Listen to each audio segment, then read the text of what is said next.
মানুষগুলি মসজিদে যায় নাই, আল্লাহর কদমে সেজদা দেয় নাই, ওই মানুষগুলি হাসরের ময়দানে একদম শিকের মতো সোজা হয়ে দাঁড়ায় থাকবি, একদম সোজা হয়ে দাঁড়ায় থাকবি।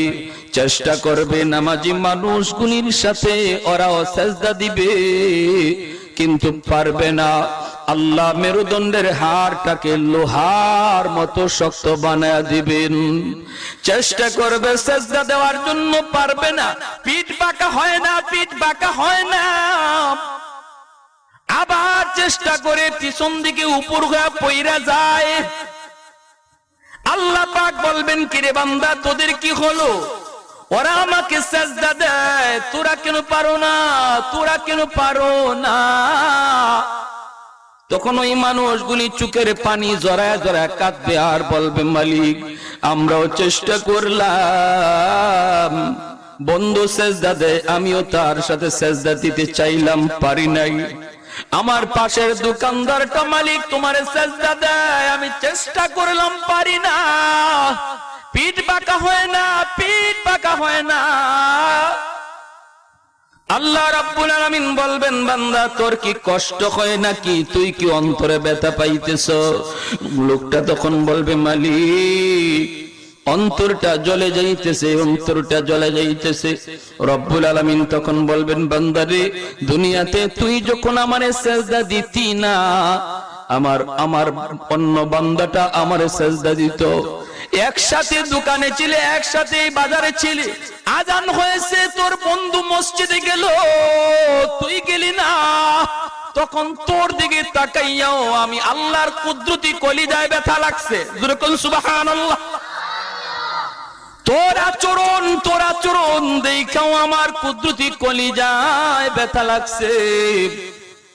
আমি যখন দেখলাম মসজিদের পাশ দিয়া তুই চইলা যাস, আমার নামাজি বান্দারা মসজিদে ঢুকলো, তুই ঢুকলি না, তখন আমি আল্লাহর কুদরতি কলিজায় ব্যথা লাগছে। কারণ আমি আল্লাহ তোরে মায়া কইরা নিজের হাতে বানাইছি। সবকিছু আল্লাহ বানাইছেন কুন ফায়াকুন বইলা। আসমান আল্লাহ বানাইছেন কুন ফায়াকুন বইলা, জমিন আল্লাহ বানাইছেন কুন ফায়াকুন বইলা, সাগর মহাসাগর আল্লাহ বানাইছেন কুন ফায়াকুন বইলা।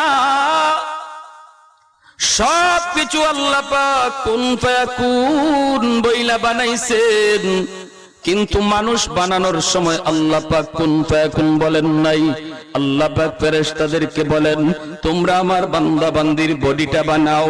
বডিটা ফেরেশতারা বানাইলেন, হাত পা অঙ্গগুলি, কিন্তু মালিক কয়, সাবধান, উপরের অংশটা তোমরা বানাবা না। এই উপরের অংশে আমি আল্লাহ আমার নিজের হাতে বানাবো। কারণ এই মুখের মধ্যে আমার বান্দার কপাল, এই কপাল বড় দামি কপাল। এই কপালটা দিয়ে আমার বান্দা আমি মালিকের কদমে সেজদা দিবি। এই জবানটা তোমরা বানাইবা না রে ফেরেশতারা, না না, এই জবানটা বড় দামি জবান, দামি জবান। এই জবান দিয়ে আমার বান্দা আল্লাহ আল্লাহর জিকির করবে। এই জবানটা দিয়া নামাজে যাইয়া রুকুতে গেলে সুবহানা রাব্বিয়াল আযীম কইয়া মালিককে ডাকবে। সেজদায় গিয়া সুবহানা রাব্বিয়াল আলা কইয়া তাসবিহ পড়বে। না রে ফেরেশতারা, না না, জবান আমি আল্লাহ বানাবো, চোখটাও আমি আল্লাহ বানাবো, কপালটাও আমি আল্লাহ বানাবো, আমি আল্লাহ বানাবো। রব্বুল আলামিন খালাকতু বিয়াদাইয়া, আল্লাহ কোরআনের মধ্যে বলেন, মানুষ বানাইছি আমি আল্লাহ আমার নিজের হাতে। জোরে কোন সুবহানাল্লাহ, আরো জোরে সুবহানাল্লাহ। ভাইরা আমার, আল্লাহ নিজের হাতে মানুষ বানাইছেন বিদায় মানুষের প্রতি আল্লাহর এত দরদ, এত মায়া। মসজিদে যায় না, মসজিদের পাশ দিয়া যায়, মসজিদে ঢুকলো না। আল্লাহ চাইলে মুহূর্তের মধ্যে ফেরেশতা পাঠাইয়া ওর শারকটার মধ্যে আল্লাহ ধরতে পারতেন কি পারতেন না? আল্লাহ ফেরেশতার মাধ্যমে পা ভেঙে দিতে পারতেন কি পারতেন না? আল্লাহ মুহূর্তের মধ্যে তার স্ট্রোক কইরা মুহূর্তের মধ্যে আল্লাহ ধরতে পারতেন কি পারতেন না? না না, এরপরও মালিক করেন না, আল্লাহ পাক ধরেন না, সুযোগ দেন বান্দা দেখি দেখি। এরপরও নি তুই বুঝমানো, কোনদিন তুমি বুঝমাই না। আস ওয়াজ নসিহতে বৈশানী দিলটা তোর একটু পরিবর্তন হয়। ওয়াজ শোনার পর নি তুমি নিয়ত করো আর কোনদিন নামাজ ছাড়বো না, নামাজ ছাড়বো না।